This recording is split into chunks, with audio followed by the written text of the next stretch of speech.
दोस्तों ऑस्ट्रेलिया के बारे में कुछ बड़े अपडेट आपके सामने शेयर करने वाला हूं, जिसमें आपको D2D प्रोग्राम के बारे में बहुत सारे बच्चों ने जो मुझे कमेंट किया था, तो उस पर भी हम बात करने वाले हैं। उसके अलावा कुछ ऐसी चीजें बताऊंगा, कुछ ऐसे टिप्स आपको दूंगा जिससे आपका वीजा चांसेस खूब ज्यादा बढ़ जाएंगे। ठीक है, बाकी किस सेक्टर के ज्यादा वीजे आ रहे हैं ये भी हम बात करने वाले हैं। एंड जिन बच्चों के अभी तक वीजे रुके हुए हैं, काफी काफी ज्यादा टाइम हो गया है और वो डिमोटिवेट हो गए हैं, तो वो क्या कर सकते हैं उस पर हम बात करने वाले हैं। तो बने रहिए मेरी वीडियो से लास्ट तक। If you are new one on my channel then please subscribe and also press the bell icon for the latest update of my videos.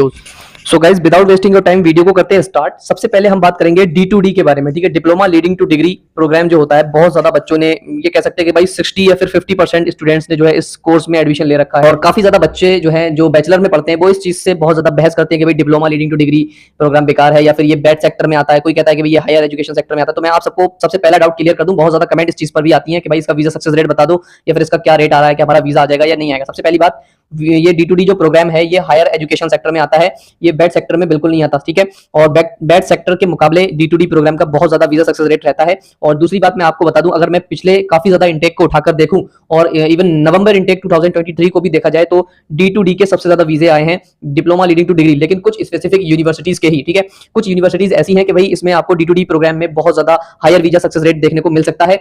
और जो बच्चे मुझे बार बार कमेंट कर रहे थे कि भाई D2D प्रोग्राम हमारा है और हमारे वीजा चांसेस कितने हैं, तो मैं आपको बता दूं बहुत ज्यादा वीजा चांसेस हैं। वीजा चांसेस काफी ज्यादा हाई है D2D प्रोग्राम वाले बच्चों के, बिकॉज इसमें जो है सबसे पहली बात तो ये है कि भाई फीस बहुत ज्यादा होती है, फीस हाई होती है। एंड दूसरी चीज ये है कि ये लोग ऑलरेडी 1 ईयर या 2 ईयर की फीस एक्स्ट्रा पे करते हैं सीट बुक करने के लिए। ठीक है, सीट जो ग्रेजुएशन में पता नहीं ऐसा कुछ कहते हैं कि भाई ग्रेजुएशन में सीट बुक करने के लिए और पहले से पहले ही एडवांस में 1 साल की या 2 साल की फीस पे करते हैं। ठीक है, तो फीस ज्यादा पे होती है और एक्स्ट्रा अमाउंट में पे होती है, इस वजह से वीजा सक्सेस रेट ज्यादा होता है। एंड दूसरी बात ये भी है कि D2D प्रोग्राम में वैसे भी वीजा सक्सेस रेट ज्यादा होता है, एम्बेसी ज्यादा ही वीजा दे रही है। और ये अब से नहीं, काफी 1-1.5 साल से ही चला आ रहा है कि भाई कम से कम D2D प्रोग्राम के जितने भी बच्चों ने अगर फाइल एम्बेसी में, अगर 100 स्टूडेंट्स ने अपनी फाइल एम्बेसी में डाली है तो ये समझ लो 85 या फिर 90 बच्चों के वीजा आए हैं। बाकी बहुत ही कम फाइल पर, बहुत ही कम प्रोफाइल्स पर जो है रिफ्यूजल आते हैं D2D प्रोग्राम वाले बच्चों के। ठीक है, तो जितने भी बच्चे बहुत ज्यादा कमेंट कर रहे थे, परेशान थे कि भाई हमारी D2D प्रोग्राम है, हमने ऑलरेडी D2D में एडमिशन ले रखा है और एम्बेसी में फाइल है, हमारे वीजे का क्या रहेगा, तो मैं उनको बता दूं बिल्कुल भी घबराने की बात नहीं है।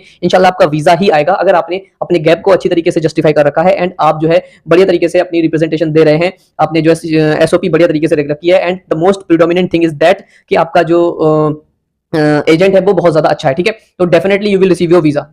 तो दोस्तों अब बात करते हैं हम अपने दूसरे टॉपिक पर, जिस पर बहुत ज्यादा कमेंट मेरे ब्रदर एंड सिस्टर ने कर रखी है मेरे चैनल पर। एंड काफी ज्यादा वो लोग कमेंट करके पूछते हैं कि भाई सबसे ज्यादा वीजा सक्सेस रेट कहां पर मिलेगा और कैसे हमारा वीजा आएगा। ठीक है, सबसे पहली बात यह है कि भाई आपको जो है रीजनल एरिया में इस टाइम अगर मैं देखूं तो रीजनल एरिया में वीजा सक्सेस रेट बहुत ज्यादा हाई है as compare to the cities, जैसे कि आपकी मेलबर्न हो गया, सिडनी हो गया या फिर ब्रिस्बेन हो गया। ये 3 मेजर सिटीज है जहां पर most of the students prefer to go. ठीक है, सिडनी, मेलबर्न एंड ब्रिस्बेन, ये 3 सिटी ऐसी हैं जहां पर ज्यादा से ज्यादा बच्चे जाना चाहते हैं एंड वहां पर रहकर वो लोग पढ़ाई करना चाहते हैं। इसके अलावा वो लोग दूसरे जो रीजनल एरियाज है वहां पर जाना बहुत कम पसंद करते हैं। लेकिन एक बात मैं आपको बता दूं, अगर आपको हायर वीजा चांसेस चाहिए हैं, वीजा के चांस ज्यादा चाहिए हैं, तो इस टाइम अगर करंट सिनेरियो की मैं बात करूं तो भाई रीजनल एरिया में ही एडमिशन लेना। अगर आप अभी अप्लाई करने के बारे में सोच रहे हो तो किसी ऐसी यूनिवर्सिटी या किसी ऐसे कॉलेज में लेना जो कि रीजनल एरिया में हो, तो वीजा सक्सेस रेट बहुत ज्यादा हाई रहेगा as comparison to the universities which are in cities. ठीक है, तो सबसे पहली बात तो ये होगी भाई मेलबर्न, सिडनी और ब्रिस्बेन में काफी ज्यादा रिफ्यूजल करंट सिनेरियो में देखने को मिल रहे हैं। वो इसलिए मिल रहे हैं कि भाई आपको भी पता है कि भाई इस सिटी में, इस सिटी में, इस सिटी में, तो कुल मिला के अब बात ये है कि भाई अब इन सारी की सारी सिटीज में बच्चों जितना पहुंचाना था वो लोग पहुंचा चुके। अब जो है उनकी बारी है रीजनल एरिया को डेवलप करना। एंड रीजनल एरिया में अगर आप फाइल अपनी एम्बेसी में डालते हैं रीजनल एरिया के कॉलेज में या यूनिवर्सिटी में, तो हायर चांसेस। और दूसरी बात यह है कि भाई लेवल 1 की यूनिवर्सिटी या लेवल 1 के कॉलेज में ही अप्लाई करें, बिकॉज सबसे पहली बात यह है, बहुत सारे लोग पूछेंगे कि भाई लेवल 1 का कॉलेज कौन सा है। लेवल 1 का कॉलेज भाई सबसे बढ़िया है KBS, Kaplan business school. Level 1 का कॉलेज है, सबसे ज्यादा वीजा सक्सेस रेट उसका है, लेकिन सबसे ज्यादा स्लो वर्किंग उसका है। ठीक है, वीजा सक्सेस रेट काफी ज्यादा है। अगर मैं KBS कॉलेज की बात करूं तो KBS कॉलेज ऐसा है कि भाई लेवल 1 की यूनिवर्सिटी की रेपुटेशन के बराबर KBS कॉलेज की रेपुटेशन है और वीजा सक्सेस रेट भी उसी के बराबर ही रहता है। एंड लेवल 1 की यूनिवर्सिटीज काफी ज्यादा है, आप रीजनल एरिया में सर्च कर सकते हैं। रीजनल एरिया जैसे कि आपका एडिलेड, पर्थ और भी ज्यादा काफी आप लोग सर्च कर सकते हैं। ठीक है, यहाँ पर आपको काफी ज्यादा वीजा सक्सेस रेट देखने को मिलेगा। और आप अगर चाहते हैं कि भाई हमें जो है वीजा मिल जाए, तो मैं आप सबको यही प्रेफर करूंगा कि भाई आप रीजनल एरिया में अप्लाई करो, अगर अभी तक आपने फाइल एम्बेसी में नहीं डाली है या फिर किसी भी यूनिवर्सिटी या कॉलेज में नहीं डाली है। ठीक है, इवन आप एक चीज और भी कर सकते हैं। देखिए, अगर आपका कोई ब्रदर, सिस्टर या फिर कोई कजन सिटी में रह रहा है तो आप उसको छोड़कर अभी आप रीजनल एरिया की किसी भी यूनिवर्सिटी में अप्लाई कर लें। सबसे बढ़िया बात यह है कि अगर आपका वहां का वीजा लग जाता है, आप वहां पर बिल्कुल ना जाएं। डायरेक्ट आप यहाँ वहां जाने के बाद सिर्फ एक दिन वहां जाने के बाद वहां से जो है सीओई अपनी जो है ट्रांसफर करा लें किसी भी सिटी में, तब आप आसानी से अपने ब्रदर सिस्टर या कजन के साथ रह सकते हो। और मैं आपको यही जो है सजेस्ट करूंगा कि भाई रीजनल एरिया के यूनिवर्सिटी या कॉलेज में ही आप एडमिशन लो। बहुत ज्यादा वीजा सक्सेस रेट है इस टाइम, वीजे वैसे ही बहुत ज्यादा जो है कम देखने को मिल रहे हैं। पास्ट अगर हम पास्ट की बात करें तो उसके मुकाबले काफी ज्यादा कम है।